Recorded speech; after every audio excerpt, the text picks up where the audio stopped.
Olá, muito bem-vindos ao podcast Conversas do Casal. Eu sou a Catarina Eu sou o Rafik. e hoje vamos falar aqui de um tema polémico. Se uma pessoa do casal recebe mais que o outro, como é que gera as finanças?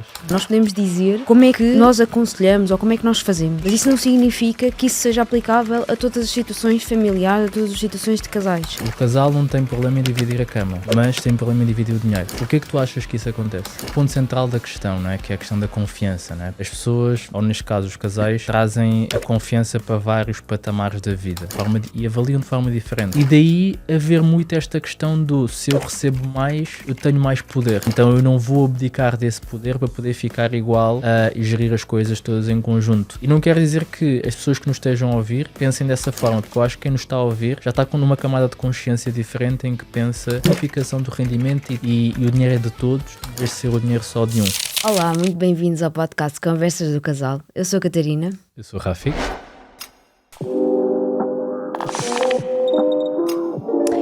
E hoje vamos falar aqui de um tema polémico, não é? Diria que sim, diria que é polémico. Sim. Eu achava que não era assim tão polémico. Eu também, é uma coisa que nós já falamos tantas vezes, mas é curioso uma coisa que é, nós na verdade já falámos muitas vezes deste tema nas aulas, com as nossas turmas. E de alguma forma eu acho que as nossas turmas, mesmo que quando chegam, muitas vezes não nos conhecem assim tão bem, elas vão nos conhecendo e vão ficando cada vez mais alinhadas com a nossa forma de pensamento. Então quando chega aquele momento, já não é polémico para elas, porque faz-lhes todo o sentido. Perfeito. Ou então se calhar também pode ser outra coisa, que foi polémico agora porque é num post, e um post é sempre diferente de explicar numa conversa, não é? Sim. Por isso é que gera ali mais aso a reinterpretações. E por isso é que também estamos a fazer este podcast para poder explorar um pouquinho mais o assunto. Sim. Mas as pessoas estão a perguntar, polémica, o que é essa polémica? Não falámos dela. Sim. Para saberes, deixa aqui o teu like, subscreve o canal, faz as cenas que já sabes que tens que fazer para nos apoiar aqui no podcast, para garantir que nós continuamos aqui. Sim. Não é?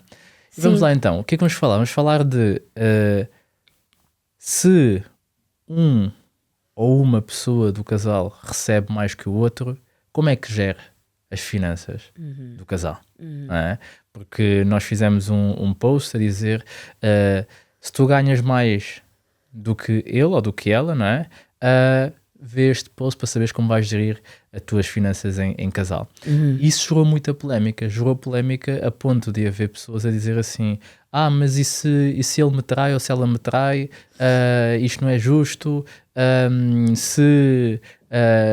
Se eu ganho mais, eu devia contribuir igual. Ou seja, todo um conjunto de questões em relação a isso.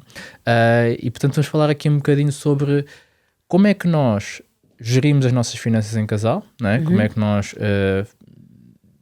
organizamos-nos e as várias fases da nossa vida em que nós fomos fazendo aqui essas alterações e como é que isso impactou na nossa vida e quais são os prós e contras de cada uma das fases. Tu vai eventualmente ajudar alguém que esteja do outro lado a perguntar também com essa dúvida como cuidar do dinheiro em família, neste caso em casal. Sim, e acho que é importante fazer já aqui uma pequena introdução, que é, nós gostamos sempre, acho que todas as pessoas gostam de ter uma receita, uma fórmula de como fazer as coisas, não é? Não é por acaso que nós gostamos de seguir receitas quando cozinhamos, é porque nós gostamos de, principalmente quando cozinhamos alguma coisa nova, nós gostamos de ter ali um passo a passo, é muito mais fácil seguir o passo a passo, do que ser criativo, por assim dizer. Mas acho que em tudo na vida as coisas têm que ser adaptadas a nós. E aqui na questão da organização financeira do casal ou da família funciona exatamente da mesma forma. Nós podemos dizer como é que nós aconselhamos ou como é que nós fazemos. Mas isso não significa que isso seja aplicável a todas as situações familiares, a todas as situações de casais. E principalmente neste ponto do ponto polémico, e por isso é que gerou polémica, é importante percebermos que existem fases do casal. Nós também vamos falar um bocadinho sobre isso, ou seja, nós, enquanto casal, passámos por várias fases, passámos pelas várias configurações de organização financeira. E essas fases têm configurações diferentes e mais, a forma como nós estamos enquanto casal muda muito e determina muito a organização financeira que o casal tem. Eu acho que é por isso que algumas pessoas ficam desconfortáveis. Essa questão do e se ele me trair ou e se ela me trair, isso reflete muito e por isso é que nós também colocamos muito esta tónica que é, na maior parte das vezes não tem a ver com dinheiro. Isto não tem a ver com dinheiro, isto tem a ver com a forma como as pessoas se veem como casal. Se estamos a levantar estas questões, é porque se calhar existe alguma coisa mais profunda no casal que tem que ser discutida antes da parte financeira. Fala mais disso. Porquê que achas que os casais têm tanto receio, e até colocando desta forma que é, o casal não tem problema em dividir a cama, mas tem problema em dividir o dinheiro. Exatamente. Porquê que tu achas que isso acontece? Olha, eu acho que muitas vezes, aliás, na maior parte das vezes, e isso funciona, acontece para o casal como acontece a nível particular, a maior parte dos nossos comportamentos financeiros tem a ver com o background, ou seja, com histórias que nós ouvimos, com coisas que passaram com os nossos pais, ou com primos, ou com familiares. Eu também tenho o meu background de coisas que fui ouvindo, de histórias que fui vivendo e que de alguma forma influenciaram a minha postura relativamente ao dinheiro. E passa muito também do nosso trabalho pessoal, percebermos quais é que são esses, não gosto de lhe chamar traumas, essas histórias que nós vivemos e como é que nós as estamos a transportar para a nossa vida, porque nós acho que quase implicitamente nós temos quase que tivemos ali uma história que de alguma forma nos marcou e então transportamos-la para a nossa vida muitas vezes erradamente. Então eu acho que numa primeira análise o que temos de fazer é perceber que histórias é que estão a influenciar os meus comportamentos e se esses comportamentos estão a ser gerados por essas histórias, se nós estamos confortáveis com eles ou não, não é? Se aplicam a nós na nossa situação atual. Ou então, como é que nós... Será que... isto é outra coisa, eu acho que também tem muito a ver com nós, como pessoas, não é? Que é, nós... de alguma forma tendemos sempre a ir buscar uma solução mais fácil. Por exemplo... alguém que que traiu a mulher. Nós temos alguém, por exemplo, o nosso pai traiu a nossa mãe. Então nós tendemos a não confiar em todos os homens, não é? Quase que a solução mais fácil é não confio nos homens, porque o meu pai traiu a minha mãe e então eu não consigo confiar em homens. Pronto. Isto é a solução mais fácil. Depois, quando nós começamos a desconstruir e tirar camadas, percebemos que, ok, nem todos os homens são iguais, há situações e situações. Não significa que agora tenhamos que sejamos cegamente e que vamos confiar em todos os homens, não é isso. Mas, se calhar, existe um trabalho que nós podemos fazer por base, em que vamos conhecendo as pessoas com quem nós nos relacionamos e vamos ganhando confiança com essas pessoas. Não significa que sejamos imunes à traição, não é? Pode acontecer sempre. Mas a solução também não é dizer ok, então não quer saber de homens para nada, não é? E aqui na questão das finanças é igual, sei lá, temos uma história de alguém que por exemplo, eu vou contar uma história da minha vida real. Quando eu era adolescente, uma amiga da minha mãe de repente ficou sem a casa, ficou cheia de dívidas porque o marido contraiu uma série de dívidas, eles estavam casados com comunhão de bens e ela também ensinou uma série de documentação que na altura pronto, não leu a documentação ou não teve esse cuidado de analisar ou de perguntar em mais detalhe ao marido e acabou por ficar cheia de dívidas. Pronto, e o marido desapareceu e pronto, e ela ficou com os filhos.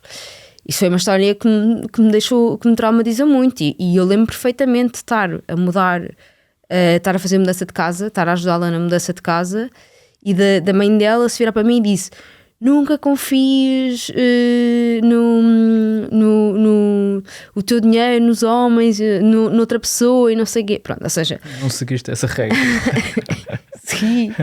Segui essa regra, mas eu consegui, pronto, porque também fui aprendendo, né? Consegui desconstruir isso e a perceber, ok, obviamente que há aqui cuidados que temos que ter, inevitavelmente, não é? Não podemos, especialmente quando estamos casados com alguém, em comunhão de bens, não podemos delegar essa responsabilidade financeira na outra pessoa, e totalmente. Agora, também não podemos dizer logo à partida, ok, tipo, o meu dinheiro é o meu dinheiro, o teu dinheiro é o teu dinheiro. Ou seja, tem que haver de facto aqui uma desconstrução. Eu acho que é isso que muitas vezes as pessoas não fazem, e é por isso que depois existem aqui estas controvérsias todas sobre e esta postura de eu não vou confiar, eu confio no meu parceiro ou na minha parceira para partilhar a cama, mas não confio nele para gerir o meu dinheiro, não é?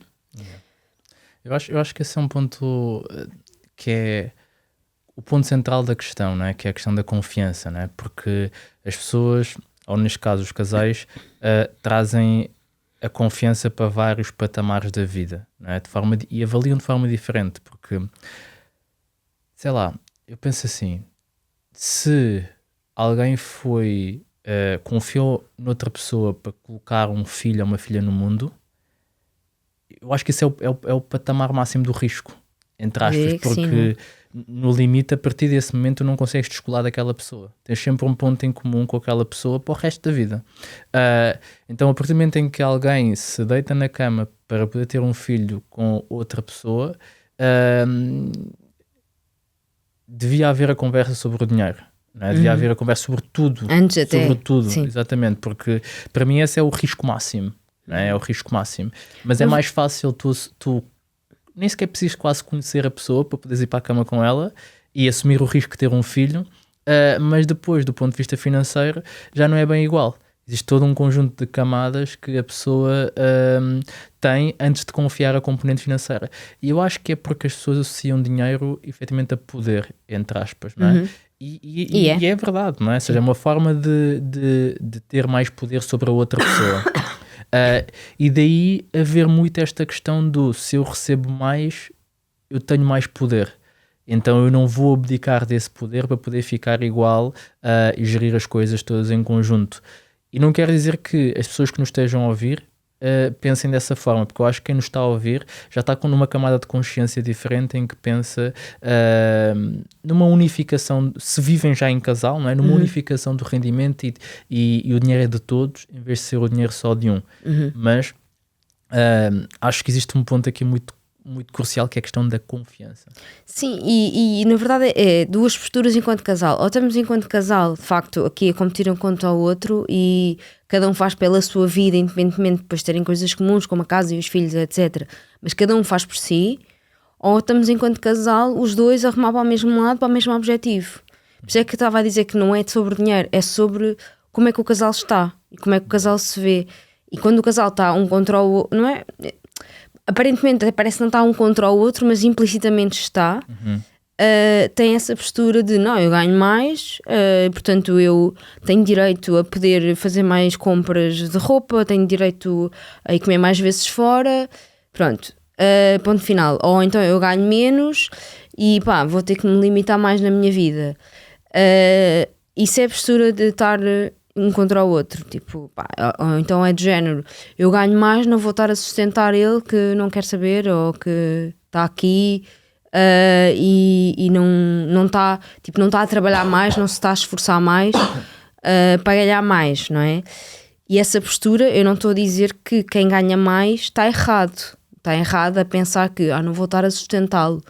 Na verdade estão os dois errados, porque quem não, se efetivamente quem está a ganhar menos está com uma postura de eu estou bem porque o outro me está a sustentar, também não está correto, não é? Ou seja, tem que haver aqui uma postura de ok, eu estou a ganhar menos, mas das duas uma, ou está a ganhar menos com um plano para um dia efetivamente vir a ganhar mais ou vir conseguir contribuir mais para a família, ou então de facto se está um bocadinho pendurado no outro, também não é a atitude correta, não é?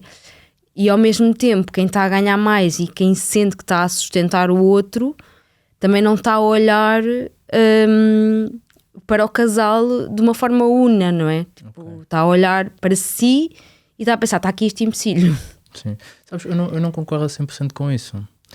Porquê? Porque quando eu penso no casal, eu acho que não tem que haver problema nenhum em ver alguém que se calhar, uma parte do casal que não tenha rendimento nenhum. Porque, na minha visão, a componente financeira não é a única componente de contribuição dentro da família, não é? Existem contribuições muito mais importantes do que a parte financeira. Por exemplo, que é num casal em que eventualmente uma das partes do casal tenha mais potencial de crescimento na carreira e outra parte do casal possa gostar mais de cuidar dos filhos, ficar em casa ou fazer outra coisa qualquer que seja um contributo para a visão da família, o fator financeiro não tem que ser uma medida, não é? Porque senão o que acontece?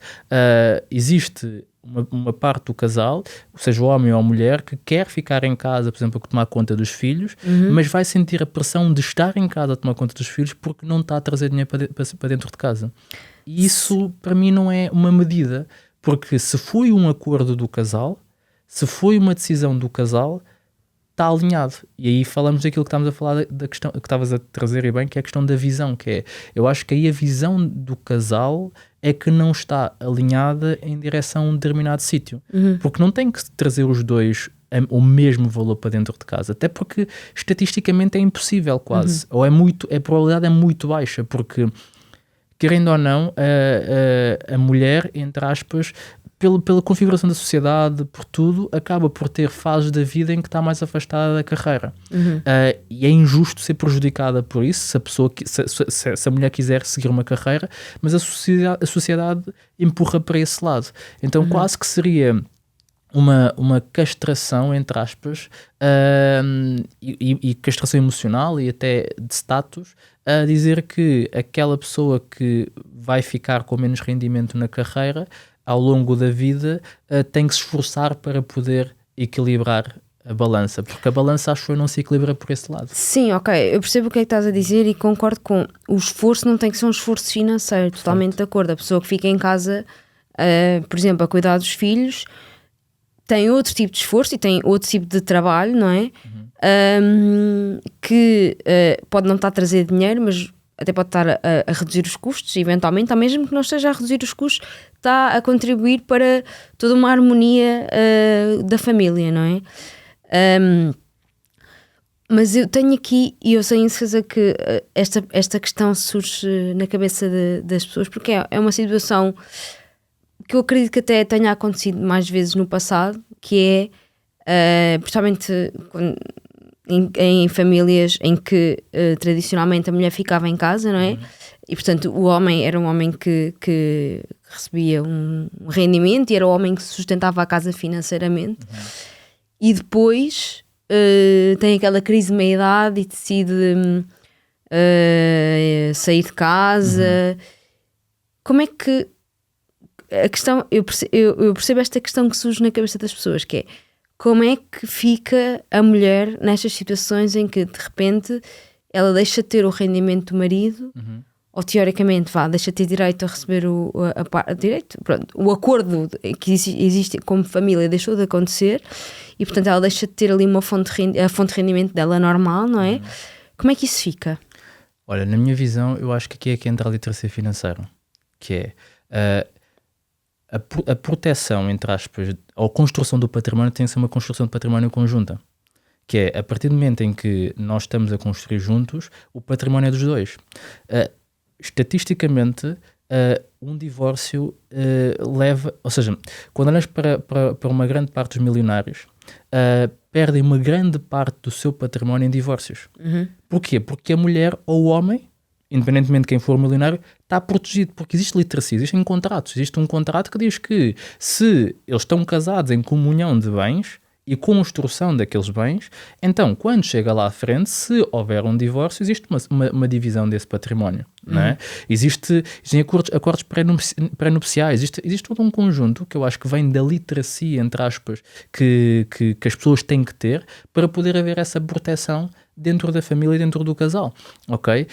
E portanto eu acho que por si só, entre aspas, colocar essa pressão, entre aspas, em quem fica em casa, porque lá à frente pode ficar sem património, acho que é injusto. Acho que aquilo que tem que ser justo é, no início, fazerem-se acordos que permita que, se acontecer alguma coisa lá à frente, ninguém fica prejudicado. E aí, mais uma vez, entra a literacia, entre um bom advogado de direito de família, e entram a decisão que tem que acontecer quando as coisas estão bem. O problema é que essas discussões só surgem quando as coisas já estão mal, quando as coisas já estão as pessoas já estão de costas viradas. E isso não pode acontecer, tem que acontecer no início. Estamos bem, estamos em lua de mel, vamos decidir como é que vai ser a nossa vida. Vamos decidir, na eventualidade de acontecer alguma coisa, como é que cada um de nós fica. Vamos tomar decisões, vamos fazer acordos, não é? Assim como se fazem acordos sobre como educar os filhos, como para onde é que se vai de férias, como é que se gera a família, em que sítio é que se vai viver e tudo mais, tem que fazer acordos sobre situações dessas. Eu acho que tem muito mais a ver com isso do que propriamente a pressão de que eu tenho que ter um rendimento mesmo estando em casa. Eu não acho isso justo, percebes? Ou seja, eu não acho isso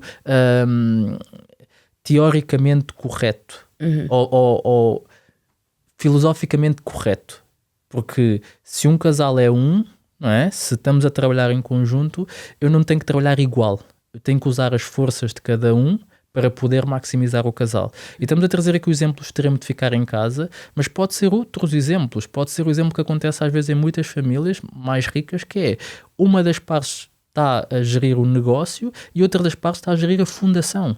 Porquê? Porque o que a pessoa quer é contribuir para a sociedade, é ajudar pessoas, e a fundação não tem rendimentos, o negócio tem rendimentos, mas as duas partes estão a cumprir o papel da família, estão a deixar o legado da família. Eu acho que tem muito a ver com isso. Para mim, o meu valor mais importante é família.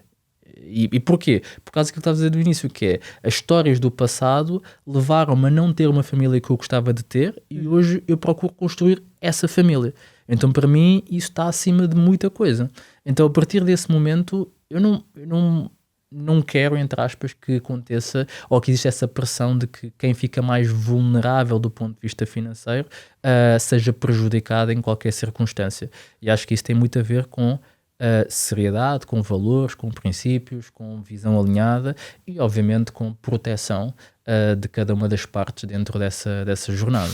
Desculpa interromper o teu episódio, mas reparámos em algo que nos surpreendeu. Existe uma parte das pessoas que ouvem o podcast de forma regular, semana após semana, mas que ainda não subscreveram o podcast. E queríamos fazer um acordo contigo. Se subscreveres o podcast, nós prometemos que vamos fazer o nosso melhor para melhorar o podcast, trazer os melhores convidados e entregar-te ainda mais valor. Esse teu simples gesto faz muita, muita, muita diferença no nosso trabalho. Vais fazê-lo? Muito obrigado. Não é? Sim. Olha, vamos aqui à parte mais prática, que é, especialmente para quem não foi nosso aluno e não está e não sabe como é que nós sugerimos organizar. Só fazer aqui um apelo, que é, as pessoas estão-nos a ouvir, não é? Eu acho que esta primeira parte da conversa gera muita divisão, muita discussão, muitas opiniões, e acho que é importante também pedir às pessoas para deixarem as opiniões aqui nos comentários, deixem a vossa visão também, porque nós estamos aqui a partilhar a nossa, e é importante também ouvir quem nos está a seguir. Sim, ok. Bora lá à parte prática. Então, vamos aqui explicar como é que nós já nos organizamos em todas as nossas vertentes, ok? Então, nós, quando nos conhecemos, ainda estávamos a namorar e a nossa organização era uma organização totalmente independente, não é? Ou seja, cada um de nós tinha a sua conta, onde recebia o seu salário, onde pagava as suas contas, e quando tínhamos alguns gastos em comum, tipo jantar fora, etc., dividíamos, não era? Fazíamos usávamos o Splitwise, onde colocávamos lá as despesas e aquilo depois fazia o acerto de contas, não é? Isto foi assim a primeira configuração. E isto, mais uma vez, por isso é que eu estou a dizer, é muito importante percebermos em que fase é que o casal está e como é que ele está alinhado relativamente à parte tanto financeira como ao seu futuro.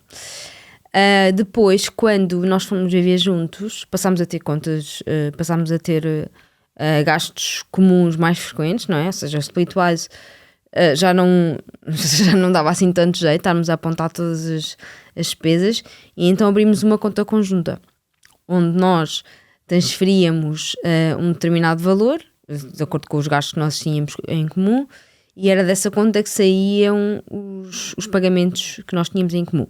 No nosso caso, e é importante também dizer isto, nós recebemos salários muito similares, não era? E, portanto, o valor que nós transferíamos era o mesmo. Era uma percentagem não era uma percentagem, era um valor. Nós definimos, percebemos quanto é que nós tínhamos de despesas comuns e dividimos ao meio essas despesas e cada um transferia um determinado valor, não é? Pronto. Depois, quando eu fiquei grávida do nosso primeiro filho, do Tomás, nós começámos a ter esta postura que estávamos a falar há bocadinho, que é, nós a partir de agora vamos estar ligados para o resto da vida, não é? Porque temos um filho em comum e, portanto, aconteça o que acontecer, isto vai sempre manter-se, ou seja, vamos ter sempre um filho que partilhamos. E, portanto, a nossa postura foi mais de, ok, a partir de agora, o que eu tenho também é do Tomás e o que tu tens também é do Tomás. Independentemente do que aconteça, nós os dois estamos a contribuir, o nosso dinheiro de ambos está a contribuir para outra pessoa. E é de outra pessoa ou de outras pessoas que virão. E, portanto, nós começámos também a espelhar isso na forma como nós nos organizávamos, como organizávamos as nossas contas. Passámos a ter uma conta comum em que é uma conta única em que recebia os nossos salários e que pagava todas as nossas despesas que eram, sei lá, em 90% despesas comuns, não é? Ou seja, havia uma percentagem muito ínfima de coisas que eram nossas, tipo, sei lá, pequenas coisinhas que eu comprava para mim, ou pequenas coisinhas que tu compravas para ti, ou que eu comprava para mim, mas que era para ti, etc. Pronto. E, portanto, passámos a ter uma conta única, não foi? E é aqui que, pronto, que de facto há pessoas que eu acho que acabam por ficar confusas ou não concordarem tanto, exatamente por causa disto, porque de alguma forma não estão tão alinhadas enquanto casal e não conseguem chegar a este pensamento de aquilo que eu sou uma família, mesmo que não tenha filhos, eu sou uma família e uma família está junta.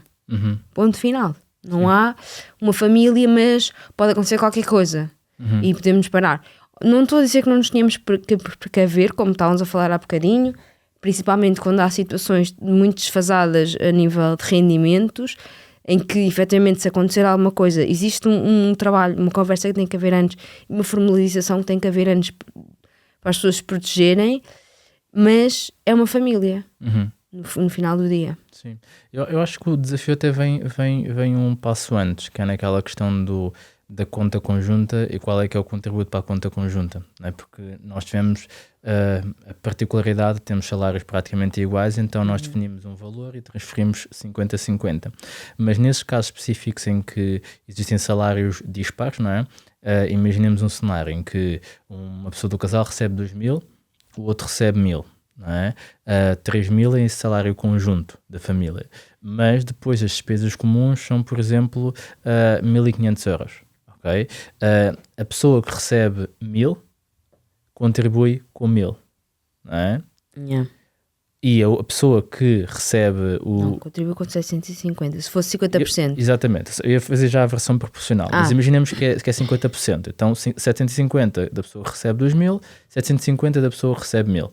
A pessoa que recebe 2.000 iria ficar com 1.250 disponíveis ainda para poder fazer a sua vida. A pessoa que recebe 1.000 ia ficar com 250 euros. Exato. Isto não é justo, entre aspas, não é? Ou seja, embora seja justo porque as despesas comuns está 50-50, mas não é justo para o casal. Porquê? Porque há uma das partes que vai ficar com muito dinheiro disponível e outra das partes que vai ficar completamente estrangulado. Então, quando decidirem ir jantar fora, há um que vai dizer, eu quero ir ao restaurante mais caro. O outro vai dizer, eu não posso. Quando quiserem ir de férias, vai haver uma parte do casal que vai querer fazer férias. O outro vai dizer, não posso. Isto não é estar em casal, na nossa visão, não é? Então, tem que entrar aqui a parte proporcional, que é, eu tenho que contribuir na proporção dos meus rendimentos. E era essa a versão que eu estava a fazer anteriormente, que era, ok, se eu recebo 2.000 e as despesas comuns são 1.500, então eu vou contribuir com 2/3 face àquilo que é o rendimento conjunto da família, que seria os tais 3.000. Então eu contribuo com 1.000 euros, fico com 1.000, ok? E a outra parte contribui com 500 euros e fica com 500.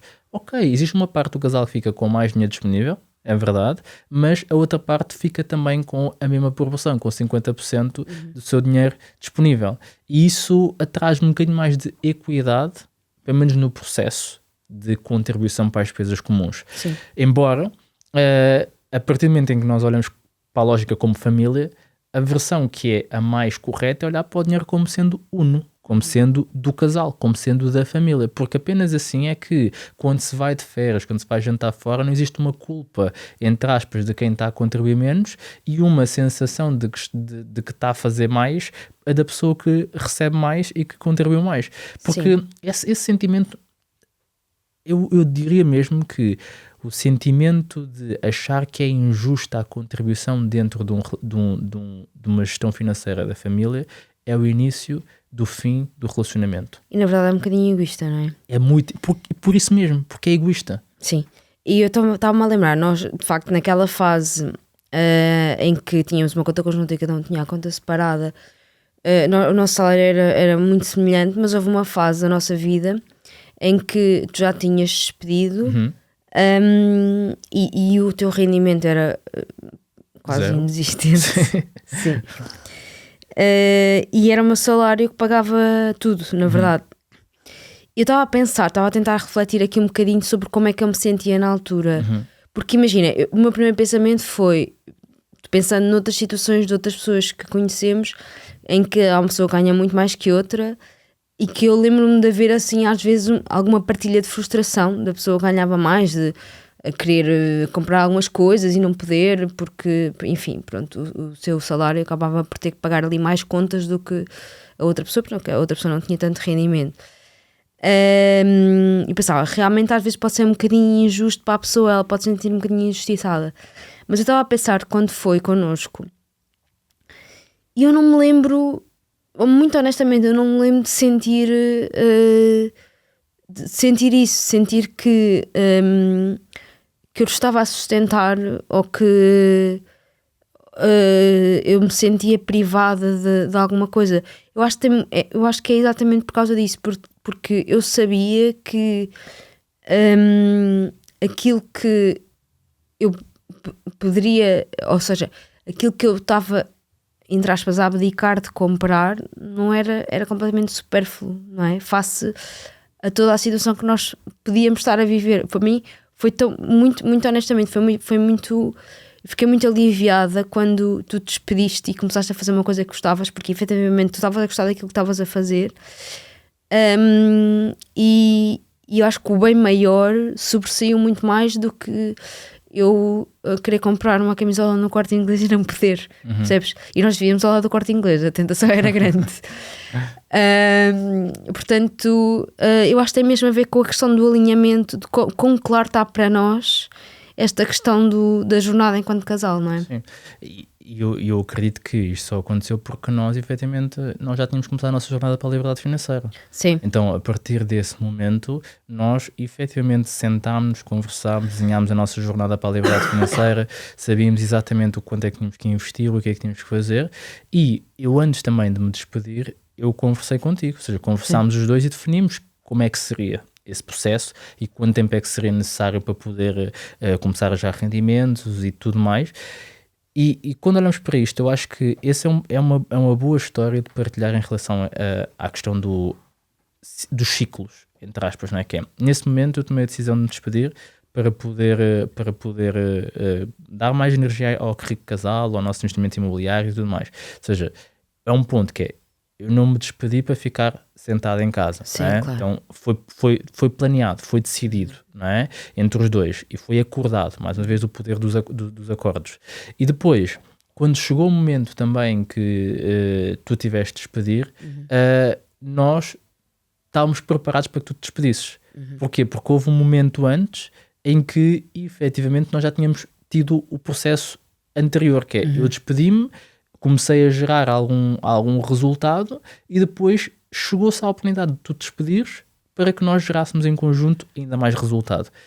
E isso é interessante porque muitas vezes nós olhamos para o contexto atual e esquecemos que lá à frente a coisa pode inverter. E se nós não estivermos alinhados e se nós somos a pessoa que não está assim muito confortável, quando a coisa inverter, vamos sentir muito culpados no processo. E a verdade é que a jornada de um casal é exatamente isso. Estamos a falar de uma jornada que esperamos que seja de 50 anos, 60 anos, e durante esses 60 anos não vai ser sempre tudo igual. Vai mudar muita coisa, vai haver muitos desafios, vai haver muitos momentos em que nós vamos abaixo, vai haver muitos momentos em que vamos estar lá muito em cima, vai haver momentos em que um está melhor, o outro está melhor. E se nós não tivermos a capacidade de olhar para tudo em conjunto, nós vamos achar sempre que existe uma diferença. Sim. E essa diferença, na verdade, não existe, porque dentro do casal é tudo uno, Sim. não é? E para quem tem efetivamente essa visão de diferença, inevitavelmente vai ter problemas no relacionamento lá mais à frente. E não é à toa que a questão financeira, ou as discussões financeiras, é uma das maiores razões de separação do casal. Porque não existe uma visão alinhada e uma conversa sincera sobre os assuntos e dizer efetivamente o que é que eu sinto, o que é que eu acho e conseguirem desconstruir essas crenças em conjunto para que consigam trilhar uma jornada em que quando surgirem esses sentimentos, esses pensamentos, exista segurança psicológica para se falar dentro do casal, dizer, olha, eu estou a sentir isto, gostava de falar um bocadinho sobre isto, como é que tu achas isto, como é que eu acho isto, estou-me a sentir inseguro em relação à forma como estamos a gerir o nosso dinheiro, olha, não me sinto confortável em não ter um rendimento dentro do relacionamento, e isto tem que ser uma conversa que o casal tem que ter, e tem que haver muita capacidade de desconstruir a tal desconfiança e transformá-la em segurança dentro do relacionamento. E essa segurança traduz em como é que tu te sentes, eu sinto-me mal, então como é que eu te posso dar mais segurança nesse processo? Nós tivemos, por exemplo, no início da nossa jornada para a liberdade financeira, para ti a segurança era importante, então temos de ter um fundo de emergência mais robusto, não é? Eu podia dizer, não faz sentido porque teoricamente não faz sentido. Não, faz sentido para nós como casal, na nossa individualidade dentro do casal, fazer esse ajuste.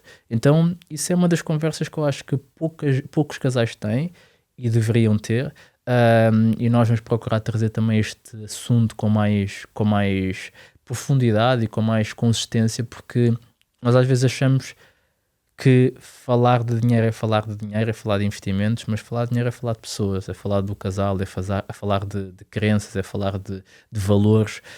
Então vamos procurar falar mais sobre isso, e inclusive no próximo episódio vamos ter um convite para as pessoas para se juntarem a nós, numa iniciativa em que vamos procurar ajudar os casais a conseguirem gerir melhor o seu dinheiro, a alinharem-se em casal, e acima de tudo a conseguirem tirar proveito daquilo que é o poder do casal na construção da sua liberdade financeira. Sim, porque eu acho que muitas vezes nós falamos aqui de que é preciso conversarem, mas principalmente casais com filhos, às vezes é difícil encontrar o tempo para conversar.